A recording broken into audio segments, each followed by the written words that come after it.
2 Mart 1998, Avusturya'nın başkenti Viyana. Sabahın erken saatleri. 10 yaşındaki küçük bir kız, okul çantasını omzuna takmış, her zamanki rotasından yürüyordu. Natasha Kampusch, o sabah diğer günlerden hiçbir fark olmadığını sanıyordu. Ama birazdan yaşanacaklar, sadece onun değil, tüm dünyanın hafızasına kazınacak bir kabusun başlangıcı olacaktı. Natasha, Viyana'nın sakin bölgelerinden biri olan Donaustadt'ta yaşıyordu. Annesi, Brigitta Sirni ve babası Ludwig Kampusch ayrılmıştı. Anne baba ayrılığı küçük yaşta onun iç dünyasında derin bir iz bırakmıştı. Ama yine de neşeli, zeki bir çocuktu. O sabah annesiyle kısa bir tartışma yaşadı. Brigitta, Natasha'nın montunu giymesi konusunda ısrar etmişti. Hava soğuktu ama Natasha inat etti. "Mont çok kalın anne, giymeyeceğim." Bu sıradan tartışma, annenin kızını son kez gördüğü an olacaktı. Natasha evden çıktı. Okula gitmek için birkaç sokak yürüdü. Ama o yoldan bir daha geri dönmedi. Okula hiç ulaşmadı. Saat 8'i geçtiğinde sınıf arkadaşları onun gelmediğini fark etti. Öğretmenler ailesine haber verdi. Annesi Brigitta büyük bir endişeyle okula koştu. Natasha'nın kaybolduğu yer ile ev arası yalnızca birkaç yüz metreydi. O kısacık mesafe adeta bir kara deliğe dönüşmüştü. Polis hemen alarma geçti. Komşular, çevredeki esnaf, hatta okul arkadaşları tek tek sorgulandı. Birçok kişi küçük bir beyaz Volkswagen kamyonet gördüğünü söyledi. Aracın yanına yaklaşan küçük bir kız ve ardından duyulan bir çığlık. Ama o dönem Avusturya polisi kaçırılma ihtimalini ciddi şekilde değerlendirmedi. Onlara göre bu sadece bir kayıp çocuk vakasıydı. İlk 48 saat altın değerindeydi. Ama maalesef o saatler yanlış yönlendirmelerle boşa geçti. Brigitta Sirni medyaya koştu. Televizyon kanalları küçük Natasha'nın fotoğrafını defalarca yayınladı. Gazetelerde başlıklar. 10 yaşında kız ortadan kayboldu. Ama ne bir iz, ne bir şahit, ne de bir ceset bulundu. Annesi her gün aynı cümleyi söylüyordu. "Kızım ölmedi. Onu hissediyorum. Natasha yaşıyor." Toplum ikiye bölünmüştü. Kimileri küçük kızın kaçırıldığına inanıyor. Kimileri ise belki evden kaçtı diyordu. Ama gerçekte Natasha o sırada şehrin sadece birkaç kilometre ötesinde bir yeraltı hücresinde tutuluyordu. Adı Wolfgang Priklopil. 36 yaşında, teknolojiyle ilgilenen, dışarıdan bakıldığında sıradan biri. Ne sabıka kaydı vardı, ne de komşuları tarafından tehlikeli olarak biliniyordu. Ama zihninde saplantılı bir plan vardı. Kendine bir mükemmel arkadaş yaratmak. Priklopil, aylar boyunca Natasha'yı gizlice takip etmişti. Sabah okula gidiş saatlerini, rotasını, kimlerle konuştuğunu not etmişti. Evinde bodrumun altına 2 metreye 3 metre büyüklüğünde bir yeraltı hücresi inşa etmişti. Ses yalıtımı, çelik kapı, havalandırma sistemi. Her şey planlıydı ve o sabah planını uyguladı. Tanık ifadelerine göre beyaz bir kamyonet yavaşlayarak kaldırım kenarına yanaştı. Wolfgang arabadan indi, küçük kıza yaklaşarak bir şey sordu. Ardından onu hızla araca itti. O an birkaç kişi çığlık duydu ama olay o kadar kısa sürdü ki kimse tam olarak ne olduğunu anlamadı. Natasha araçta bağırmaya çalıştı ama sesi duyulmadı. Wolfgang aracı otoyola sürdü. Yarım saat sonra kendi evinin garajına girdi. Garaj kapısını kapattı. Ardından gizli bir geçidi açtı ve Natasha'yı ışık almayan bir yeraltı odasına indirdi. Küçük kız o an hiçbir şey anlamamıştı. Karanlık, boğucu, havasız bir odaya hapsedildi. Dışarıda hayat normal akarken onun dünyası artık 5 metrekarelik bir mezara dönüşmüştü. Natasha ilk başta bunun geçici olduğunu düşündü. "Beni bırakacak," diyordu kendi kendine. Ama günler geçtikçe bu umudu yerini korkuya bıraktı. Wolfgang odaya nadiren iniyor, sadece yemek bırakıyor ve hiçbir açıklama yapmıyordu. Zamanla onun yüzünü ezberledi. Sessiz, soğuk, hesaplı bir adamdı. Bir gün Natasha'ya dönüp sadece şunu söyledi. "Artık benimlesin. Dışarıda kimse seni beklemiyor." O andan itibaren küçük bir kızın çocukluğu resmen sona erdi. Ve başlayan şey 8 yıl sürecek bir tutsaklık hikayesiydi. Karanlık, zamanın olmadığı, nefesin yankılandığı, sessizliğin ceza gibi çöküp insanın aklını kemirdiği bir karanlık. Natasha Kampusch'un yeni dünyası artık burasıydı. 2 metreye 3 metrelik, tavana dokunacak kadar alçak bir yeraltı odası. Kapısında ağır bir demir sürgü, duvarlarında kalın beton ve tavanında minik bir havalandırma deliği vardı. Dışarıda hayat akıyor, insanlar televizyon izliyor, çocuklar okula gidiyordu. Ama Natasha için dünya artık bu hücreydi. Kaçırıldığı ilk haftalarda Natasha sürekli ağlıyordu. Zaman kavramını kaybetmişti. Ne gün doğumunu ne de akşamı görebiliyordu. Wolfgang Priklopil yukarıdaydı. Bazen birkaç saat, bazen günlerce ortalıkta yoktu. O geldiğinde ise sessiz bir disiplinle konuşurdu. Yalnızca 2 kelimeyle emir verirdi. Ye. Sus. Küçük kız önce kaçmaya çalıştı. Kapıyı tekmeledi, bağırdı, yardım istedi.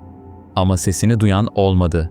Yeraltı odası, Priklopil'in yıllar süren bir planla inşa ettiği mutlak sessizlik alanıydı. Wolfgang, Natasha'yı sadece fiziksel olarak değil, zihinsel olarak da esir almak istiyordu. Onu tamamen kendine bağımlı hale getirmek için sistematik bir yöntem uyguladı.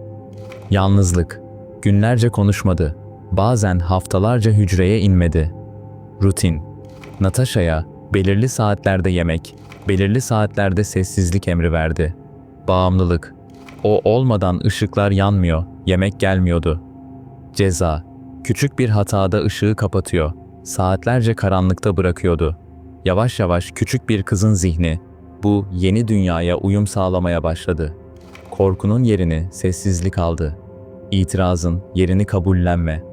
Wolfgang Priklopil kimdi? Priklopil dışarıda kibar, düzgün giyimli, teknolojiyle ilgilenen bir adam olarak biliniyordu. Ama iç dünyasında derin bir takıntı vardı. Sosyalleşmeyi beceremiyor, kadınlarla iletişim kuramıyor, kendisini reddedilmiş hissediyordu. Bu reddedilme duygusu zamanla bir kontrol takıntısına dönüştü ve sonunda kendi dünyasında kendine ait bir insan fikrine saplandı. Natasha'yı kaçırmadan önce yıllarca yalnız yaşamıştı. Evine kimseyi almaz, market alışverişini gece yapardı. Gizlilik onun için sadece tercih değil, yaşam biçimiydi. Küçük kıza karşı da bu paranoyak düzeni kurdu. Ona yasak ve izin kavramlarını öğretti. Bir kelimeyle, itaat. İlk yıl Natasha için sonsuz bir kış gibiydi. Zamanı sadece ışıkların yanma süresinden ölçüyordu. Kaç gün geçtiğini bilmiyordu. O da o kadar küçüktü ki birkaç adım attığında duvara çarpıyordu. Bir gün Wolfgang ona eski bir radyo getirdi. "Sana bir hediye," dedi. Ama bu hediye bile bir tuzaktı. Radyo sadece belirli saatlerde çalışıyor, bazen de kesiliyordu. Dış dünyayı duyması bile onun kontrolündeydi. Wolfgang yavaş yavaş iyi polis kötü polis rolünü oynamaya başladı. Bazen yemek getiriyor, konuşuyor, gülümsemeye çalışıyordu. Sonra bir anda bağırıyor, onu cezalandırıyordu. Bu tutarsızlık küçük bir çocuk için dayanılmaz bir psikolojik baskıydı. Bir gün Natasha'ya aynaya bakması için izin verdi. Aylar sonra ilk kez yüzünü gördü. Solgundu, saçları uzamıştı. Gözlerinde korkunun yerini boşluk almıştı. O an ağlamaya başladı. Ama Wolfgang onu susturdu. Bu odada ağlamak yasak. O günden sonra Natasha duygularını bastırmayı öğrendi. Korkuyu da, umudu da içinde sakladı. Zamanla Natasha kendi zihninde hayali arkadaşlar yaratmaya başladı. Annesiyle konuştuğunu hayal ediyor, kendine şarkılar söylüyordu. Kendine bir görev verdi. Unutmamak. Okuldaki arkadaşlarının isimlerini, öğretmeninin sesini, evinin kokusunu zihninde tekrar ediyordu. "Eğer unutursam yok olurum," diye düşündü.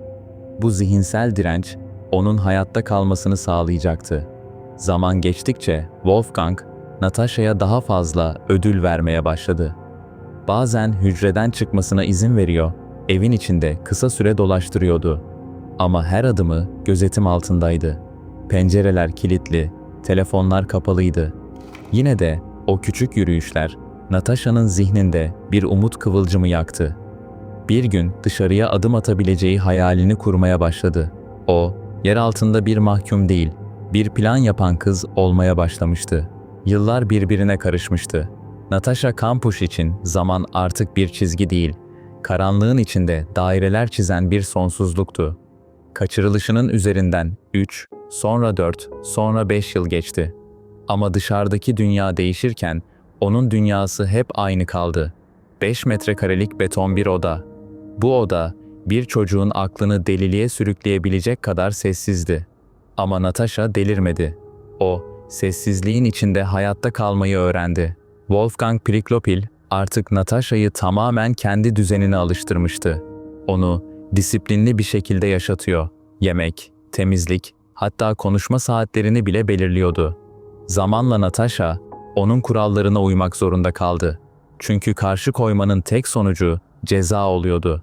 Bazen küçük bir hata bile saatlerce karanlıkta kalması anlamına geliyordu. Ama Wolfgang onu aynı zamanda dış dünyadan tamamen soyutluyordu. Televizyonu sadece belirli kanallarda açmasına izin veriyordu. Gazeteleri okurken isimleri karalıyor, haberleri gizliyordu. "Orası senin için tehlikeli. Dışarıda seni artık kimse istemiyor," diyordu. Bu sözler Natasha'nın aklına zehir gibi işliyordu. Zamanla acaba gerçekten kimse beni aramıyor mu diye düşünmeye başladı. Küçük bir kızın umudu, yetişkin bir kadının çaresizliğine dönüşüyordu. Stockholm sendromunun gölgesi. Natasha'nın Priklopil'e karşı duyguları yıllar geçtikçe karmaşık bir hal aldı. Onu nefretle değil, korkuyla da değil, bir tür bağımlılıkla görmeye başladı. Çünkü 8 yıl boyunca dünyasında başka kimse yoktu. Bu, psikolojide Stockholm sendromu olarak adlandırılan bir durumdu. Tutsak, kendisini esir alan kişiye karşı duygusal bir bağ geliştirir. Hayatta kalma içgüdüsü, nefretin yerini rasyonelleştirmeye bırakır. Priklopil bazen ona kahvaltı hazırlıyor, saçını kesiyor, dışarıdan getirdiği kıyafetleri hediye ediyordu. Ama ardından en küçük hatada bağırıyor, onu aşağılıyor, bazen tokat atıyordu. Bu tutarsızlık, Natasha'nın zihnini tamamen karıştırmıştı. Bir gün ona şöyle dedi: "Eğer seni gerçekten isteseydim, seni öldürürdüm. Yaşıyorsun, çünkü ben izin veriyorum." Bu cümle, Natasha'nın beynine kazındı. Artık kendi hayatının kontrolünü kaybettiğine inanıyordu. Yıllar ilerledikçe Wolfgang, Natasha'ya daha fazla özgürlük tanımaya başladı. Ama bu, bir güven değil, tam tersine bir denemeydi. Ona dışarıyı gösteriyor ama yine de zincirliyordu. Evin bahçesine çıkmasına, güneşi birkaç dakika görmesine izin verdi. Ama etraf yüksek çitlerle çevriliydi ve pencereler hep kapalıydı. Bir keresinde onu arabaya bindirip dışarı çıkardı. Camlar siyah filmle kaplıydı. Marketin önünde, arabada beklerken Natasha dışarıdaki insanlara baktı. İçinden bağırmak geçti ama yapamadı. O kadar uzun süredir sessizdi ki bağırmayı bile unutmuştu. Zamanla Natasha bir şey fark etti. Wolfgang ona tamamen güvenmiyor ama aynı zamanda ondan vazgeçemiyordu. Bu zayıflık onun tek şansıydı. Kendine sessizce söz verdi. "Bir gün bu kapıdan çıkacağım. Ne kadar sürerse sürsün, bir yol bulacağım." Kaçış planı doğrudan değil, zihinsel bir isyanla başladı. Ona itaat eder gibi yapıyor ama her ayrıntıyı gözlemliyordu. Kapıların kilit sesi, günlük rutini, pencerelerin açıldığı saat, komşulardan gelen sesler. Yavaş yavaş evin ritmini ezberledi.